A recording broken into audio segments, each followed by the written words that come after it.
ఇష్టదైవం అంతర్వేది లక్ష్మీ నరసింహస్వామిని దర్శించుకోవడానికి రావడం జరిగింది. నేను ఎన్నికల ప్రచారం కూడా స్టార్ట్ చేసేటప్పుడు కూడా అంతర్వేది వచ్చి లక్ష్మీ నరసింహస్వామిని దర్శించుకొని ఆ తర్వాత ఎన్నికల ప్రచారం కూడా స్టార్ట్ చేయడం జరిగింది. అందులో భాగంగానే గెలిచిన తర్వాత వద్దామని నేను ఇక్కడికి అనుకున్నాను. అందుకే మళ్ళీ ఇక్కడికి వచ్చి లక్ష్మీ నరసింహస్వామిని దర్శనం చేసుకొని స్వామివారి ఆశీస్సులు తీసుకొని రాబోయే కాలంలో యాజ్ ఏ హోమ్ మినిస్టర్ గా ఈ రాష్ట్రం తాలూకా రక్షణ విషయంలో గాని, మహిళల తాలూకా భద్రత విషయంలోనే గాని దైవానుగ్రహం కూడా నా మీద ఉండాలని మనస్ఫూర్తిగా నేను ఇక్కడ కోరుకొని నేను వెళ్తున్నానండి. ఏదైతే చంద్రబాబు నాయుడు గారికి, పవన్ కళ్యాణ్ గారికి, మోడీ గారికి కూడా మంచి ధైర్యాన్ని, అదే విధంగా అభివృద్ధి పదంలో ముందుకు నడిపించే విధంగా సహాయ తోడ్పాట్లు అందించమని నేను కోరుకోవడం జరిగింది. నాకు ఒక్కొక్కసారి అనిపిస్తుంటది, అమలాపురం ఒకసారి ఒక అమ్మాయి సూసైడ్ చేసుకుంటే ఇక్కడికి వచ్చి వాళ్ళ ఇంటిని కూడా పరామర్శించడం జరిగింది. అలాంటి సంఘటనలు తిరిగి పునరావృతం కాకుండా ఉండేటట్టుగా పోలీస్ డిపార్ట్మెంట్ వాళ్ళతో కూర్చుని రివ్యూ చేసుకుని డెఫినెట్ గా మేమందరం కూడా ఒక పక్క ప్రణాళికతో ముందుకెళ్తాం.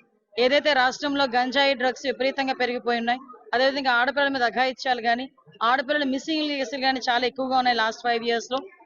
క్రైమ్ రిపోర్ట్ చూసుకున్నా కూడా చాలా క్రైమ్ రిపోర్ట్ ప్రకారం కూడా అనేకమైన సంఘటనలు జరిగిన దాఖలాలు కూడా అఫీషియల్ గా కనిపిస్తున్నాయి.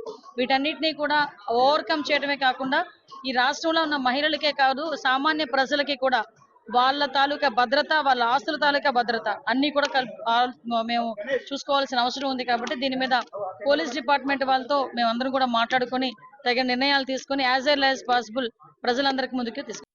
ఇష్టదైవం అంతర్వేది లక్ష్మీ నరసింహస్వామిని దర్శించుకోవడానికి రావడం జరిగింది. నేను ఎన్నికల ప్రచారం కూడా స్టార్ట్ చేసేటప్పుడు కూడా అంతర్వేది వచ్చి లక్ష్మీ నరసింహస్వామిని దర్శించుకొని ఆ తర్వాత ఎన్నికల ప్రచారం కూడా స్టార్ట్ చేయడం జరిగింది. అందులో భాగంగానే గెలిచిన తర్వాత వద్దామని నేను ఇక్కడికి అనుకున్నాను. అందుకే మళ్ళీ ఇక్కడికి వచ్చి లక్ష్మీ నరసింహస్వామిని దర్శనం చేసుకొని స్వామివారి ఆశీస్సులు తీసుకొని రాబోయే కాలంలో యాజ్ ఏ హోమ్ మినిస్టర్ గా ఈ రాష్ట్రం తాలూకా రక్షణ విషయంలో గాని, మహిళల తాలూకా భద్రత విషయంలోనే గాని దైవానుగ్రహం కూడా నా మీద ఉండాలని మనస్ఫూర్తిగా నేను ఇక్కడ కోరుకొని నేను వెళ్తున్నానండి. ఏదైతే చంద్రబాబు నాయుడు గారికి, పవన్ కళ్యాణ్ గారికి, మోడీ గారికి కూడా మంచి ధైర్యాన్ని, అదే విధంగా అభివృద్ధి పదంలో ముందుకు నడిపించే విధంగా సహాయ తోడ్పాట్లు అందించమని నేను కోరుకోవడం జరిగింది. నాకు ఒక్కొక్కసారి అనిపిస్తుంటది, అమలాపురం ఒకసారి ఒక అమ్మాయి సూసైడ్ చేసుకుంటే ఇక్కడికి వచ్చి వాళ్ళ ఇంటిని కూడా పరామర్శించడం జరిగింది.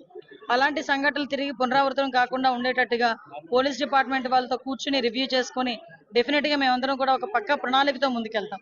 ఏదైతే రాష్ట్రంలో గంజాయి డ్రగ్స్ విపరీతంగా పెరిగిపోయి ఉన్నాయి, అదేవిధంగా ఆడపిల్లల మీద అఘాయిత్యాలు కానీ, ఆడపిల్లల మిస్సింగ్ కేసులు కానీ చాలా ఎక్కువగా ఉన్నాయి లాస్ట్ 5 years లో.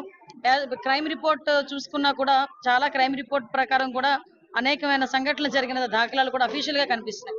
వీటన్నిటినీ కూడా ఓవర్కమ్ చేయడమే కాకుండా ఈ రాష్ట్రంలో ఉన్న మహిళలకే కాదు, సామాన్య ప్రజలకి కూడా వాళ్ళ తాలూకా భద్రత, వాళ్ళ ఆస్తుల తాలూకా భద్రత అన్ని కూడా మేము చూసుకోవాల్సిన అవసరం ఉంది. కాబట్టి దీని మీద పోలీస్ డిపార్ట్మెంట్ వాళ్ళతో మేమందరం కూడా మాట్లాడుకొని తగిన నిర్ణయాలు తీసుకొని యాజ్ ఎర్లీ యాజ్ పాసిబుల్ ప్రజలందరికీ ముందుకు తీసుకుంటాం.